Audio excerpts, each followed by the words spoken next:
거의 이럴 가능성이 높다라고 저는 보고 있어요. 그때는 여러분 기회를 놓치시지 않으셨으면 좋겠습니다. 저도 역시 그때는 갖고 있는 모든 현금성 자산을 그쪽으로 몰아넣을 것이라고 생각을 하고 있습니다. 사실은 이 영상을 보시는 가장 많은 분들은 본인들이 체감하고 있는 주식과 부동산 쪽에서 과연 2023년 어떤 태도를 가져야 하는지가 가장 궁금하실 것 같아요. 교수님이 인플레이션에 투자해라, 원유에 투자해라, 원자재 투자해라 했는데 그거 말 안 들은 거를 너무 후회하고 이제 원자재 투자라, 원유 선물 ETF에 투자하라라고 했었던 이야기는 사실 20년 중반부터 그 말씀을 드려왔어요. 20년 중반. 저는 그렇게 조언해드리는 바대로 저도 투자를 하고 있습니다. 그래서 20년 4월인가 5월에 원유 선물 ETF 샀고 지난 6월에 팔았죠. 네, 그냥 그 상승폭은 얼만큼인지 여러분 그냥 딱 봐도 그려질 겁니다. 22년 한 해는 주식 투자하지 마셔라 라고 말씀드렸고 끝자락까지. 근데 지금 이 녹화일 기준으로 끝자락이 이미 온 거죠. 8월 9월까지만 해도 물려 계셨던 분은 팔으시라고 했습니다. 그러니까 계속 들고 있는 게 아닌 거예요. 그 물려 계신 분도 팔으셔라, 추가적인 마이너스를 보지 마셔라 라고 했고 끝자락에 다시 사셔라, 팔고 다시 사셔라지 들고 있으면 언젠가 오르겠다 이렇게 하면 안 돼요. 제가 왜 이런 말씀 드리냐면 3프로TV에 나가서도 주가가 떨어질 때마다 삼성전자가 10만전자 96,000원인가 찍고 8만전자, 7만전자, 6만전자, 5만전자 쭉 떨어질 때 계속 추격 매수하라 라고만 했죠. 3프로TV에서 그 투자 관련 전문가분들이 그 자리에 앉아가지고 똑같이 싸니까 담아라, 언젠간 오른다, 언젠간 오른다 담아라. 참 재밌는 표현인 것 같아요. 떨어질 때는 안 담아야죠. 그리고 다 떨어지고 나서 올라갈 때 들고 있어야죠. 이때도 담아라, 언젠간 오르지 않겠느냐. 이때 만약에 마이너스 5% 봤어요, 그럼 드디어 플러스 5% 봤어요, 그럼 그제서 0 아닙니까? 근데 떨어질 때 안 갖고 있었어요, 그럼 마이너스 5%를 벌은 거죠. 플러스 5%. 떨어질 때 안 들고 있는 게 벌은 거예요, 5%를. 그리고 오를 때 또 5%를 번 거예요. 그럼 나는 10%포인트를 벌은 거예요. 그러니까 저는 제가 어떤 고차적인 경제학 이론을 갖고 설명드린 게 아니라 산수하자는 거예요. 초등학교 산수. 그러니까 많은 사람들이 막 울면서 저도 제 채널에 와서 물려있는데 어떡할까요? 왜 제가 사면 떨어지죠? 떨어질 때 산 거죠. 그러니까 22년 10월 정도까지, 끝자락까지는 떨어지는 국면이니까 주식하지 마셔라 라고 말씀드린 거죠. 그러니까 예를 들어서 5월, 6월에도 저는 파세요 라고 말씀드렸던 거예요. 근데 이제 끝자락에 다 오면서 10월쯤부터는 이제 파지 마세요 라고 한 겁니다. 그래서 그런 거죠. 지금은 팔지 말아야죠. 이미 지났으니까. 지금은 좀 시점마다 다른 거죠. 가끔 이런 얘기하면 저 사람 태세 전환한다. 태세 전환을 해야 됩니다. 경제를 이야기하는 사람이 태세 전환이 없으면 안 돼요. 계속 경제 여건이 바뀌는데 똑같은 메시지를 똑같이 전달한다? 그 사람 말은 절대 피해야 됩니다. 2020년 금리 떨어지고 환율 떨어질 때 주식 담으라 라고 했다면 2022년 금리 올라가고 환율 올라갈 때 주식 담지 말라라고 해야 되는 거예요. 언제나 똑같이 주식 담는 것, 그게 철부지예요. 계절을 구분하라는 거예요. 근데 그런 면에서 이 주가는 저점을 찍고 반등한 건 거의 뚜렷하다라고 볼 수 있을 것 같아요. 왜냐하면 2020년, 21년은 유동성 장세예요. 여러분이 종목을 잘 골라서 성공한 게 아닙니다. 어떤 종목을 골랐든 다 성공했던 거예요. 2022년은 역시 유동성 장세인데 앞에 역이라는 단어가 붙죠. 유동성이 빠지면서 나타나는 장세예요. 어떤 종목을 갖고 있어도 다 떨어지는 장세였던 거예요. 다만 2022년 10월, 11월 저점을 형성하고 지금부터는 반등할 거예요. 왜? 이제는 실적 장세입니다. 금리라는 소재, 긴축이라는 소재는 이미 선반영되는 거예요. 22년 10월에. 왜? 대략 6개월 정도 선행하거든요. 기준금리의 고점에 다다르는 지점이 1, 2분기라고 했잖아요. 그 지점으로부터 6개월 정도 선행하기 때문에 금리라는 소재는 다 반영돼서 저점을 형성하는 거예요. 그런 면에서 이제 주식 투자는 뭐 경우에 따라서는 추천될 만하다.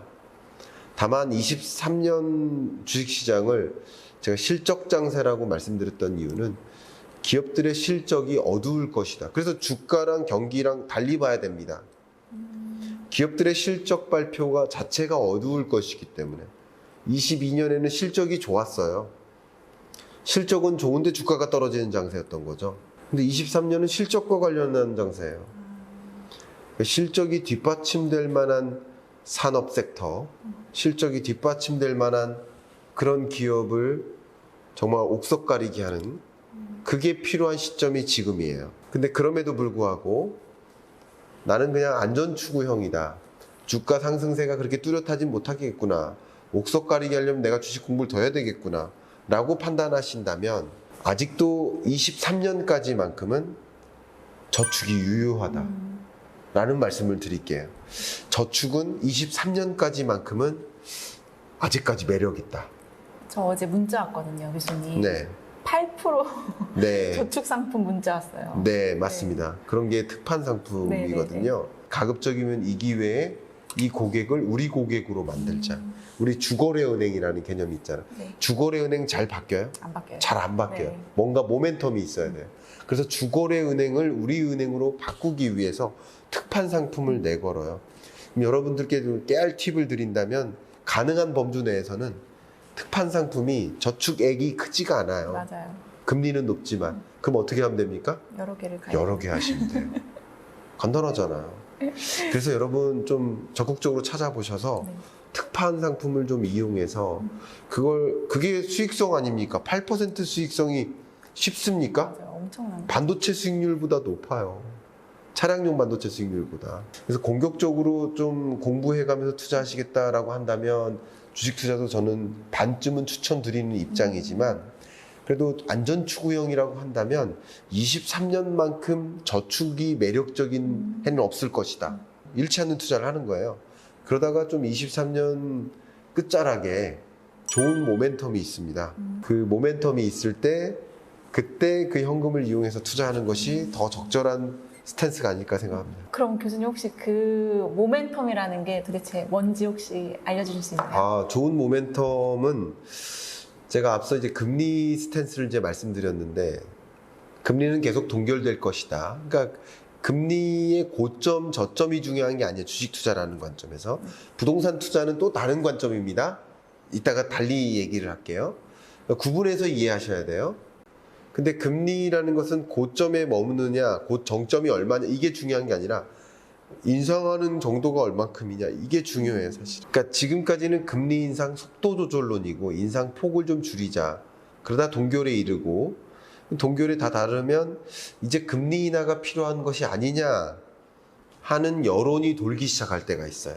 21년, 2년 이 물가라는 게 가장 중요한 숙제가 되었고 특히 22년에 물가 잡기 위해서 그렇게 달려왔는데 물가가 다 잡히지 않은 상황에서 2%의 목표 물가에 도달하지 않은 상황에서 갑자기 금리를 인하한다?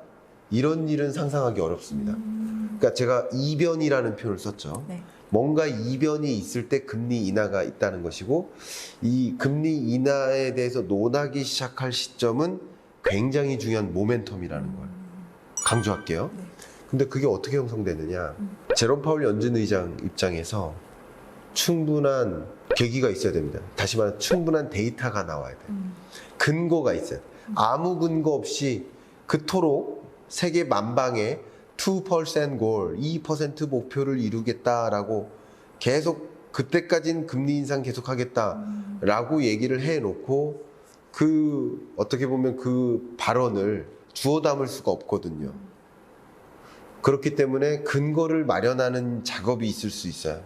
그 작업이 뭔지 아세요? 아니요. 2% 골이라는 것을 바꾸는 거예요. 목표 물가를 바꾸는 거예요.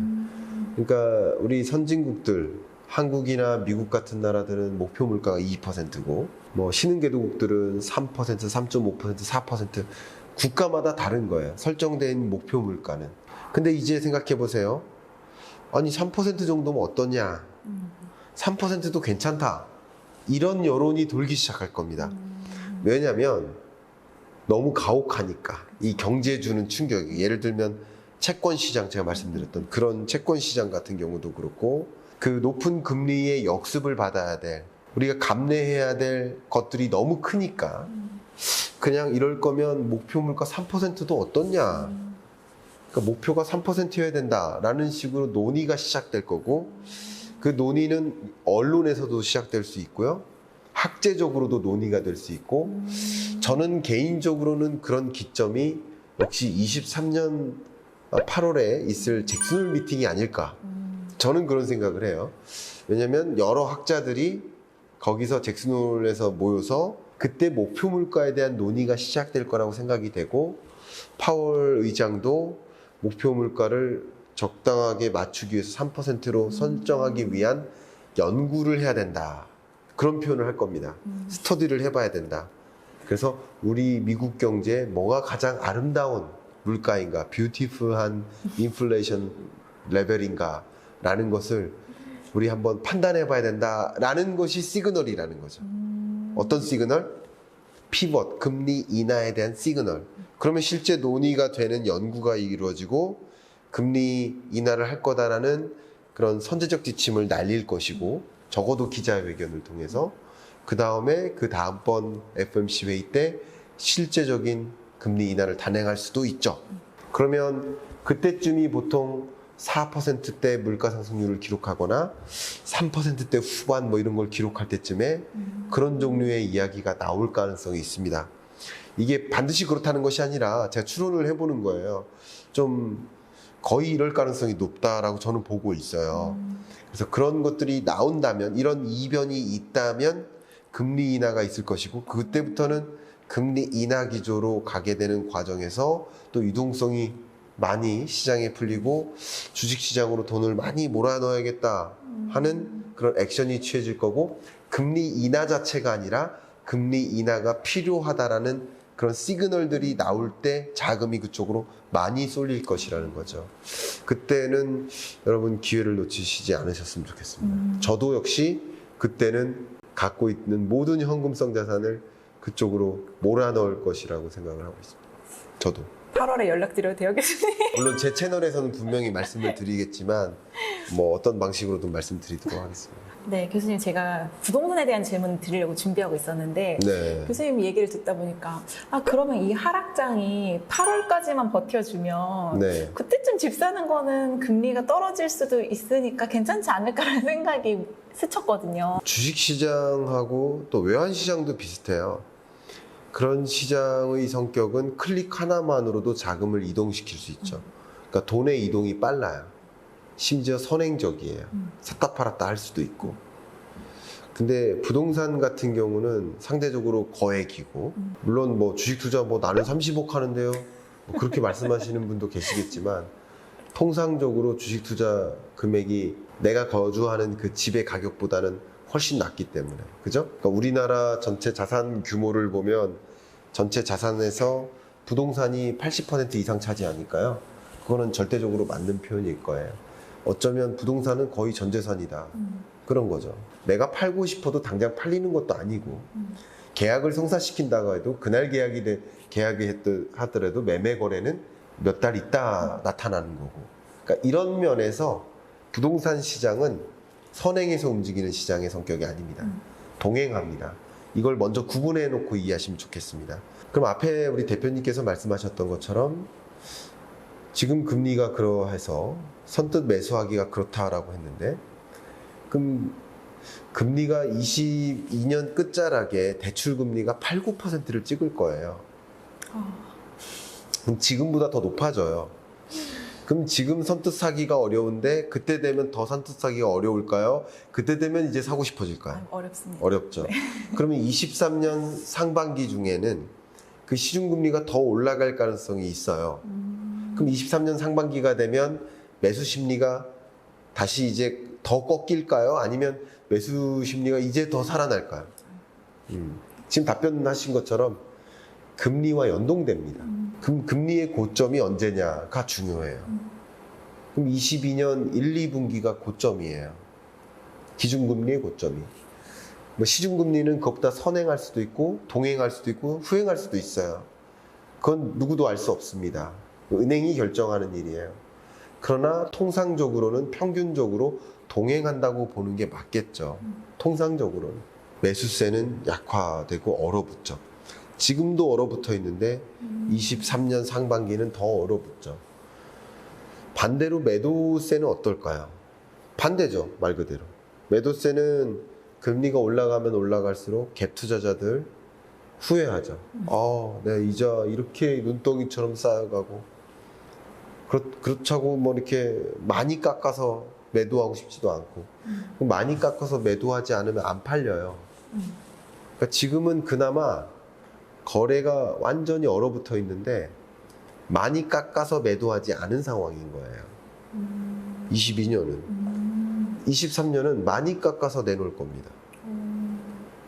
그런 게 부동산 시장에 보통 일관적으로 일어나는 국면의 변화예요. 금리의 정점을 찍고 그 이후에는 이제 뉴노멀이 되는 거예요. 그 금리가. 그런 것들 때문에 집값이 이제 잡히지 않겠느냐, 다시 반등하지 않겠느냐, 하락률이 올라갈 수는 있어요. 그러니까 0에서 계속 0입니다. 지하실이에요. 0에서 지금 마이너스 0.3, 마이너스 0.4 이 지점을 찍고 있어요. 근데 이게 언제까지 떨어지냐? 23년 중반까지 떨어질 거예요. 금리가 올라가면 올라갈수록 동행한다고 말씀드렸잖아요. 시장도 안 좋아요. 경기 침체 때문에. 근데 이게 하락률이 이제 조금 완화될 수는 있어요. 근데 이게 가격이 상승하는 게 아니라 하락률이 상승하는 거예요. 여전히 하락한다고 해석하셔야 돼요. 지하실에서 맴도는 거죠. 하락하는 속도가 둔화되는 거죠. 그렇게 본다면 23년 연내에는 좀 기회가 오지 않을 거라고 생각을 합니다.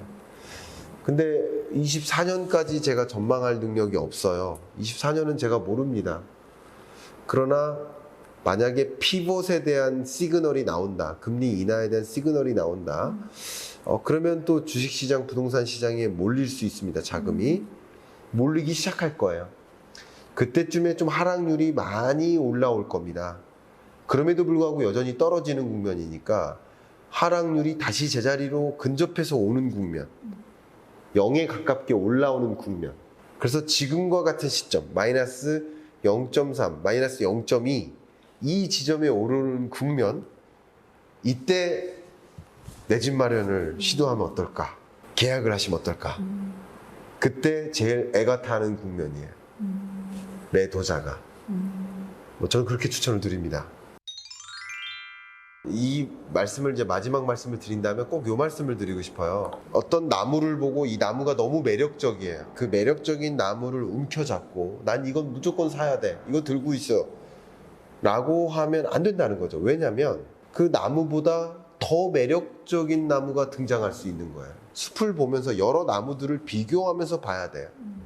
주식일지 부동산일지 저축일지 원유 선물 ETF일지 코인일지 여러 자산들끼리 비교하면서 그걸 비교할 수 있는 능력이 있어야 돼요. 주식은 경제를 구성하는 극히 일부인데 100분의 1도 안 될 겁니다. 부동산도 100분의 1도 안 될 거예요. 주식은 경제야. 경제는 주식이야. 그렇게 판단하다 보니까 아이한테 주식 교육을 하고 있는 거예요. 아이 망가집니다. 아이는 정서를 함양해야 돼요. 마음껏 뛰어놀아야 돼요. 대신 경제 공부를 해야 된다는 거죠. 주식 교육이 아닌 거예요. 주식 교육만 하고 자란 아이가 뭐가 될까요? 돈 버는 방법이 주식인데 다른 일을 할까요? 인재가 될까요?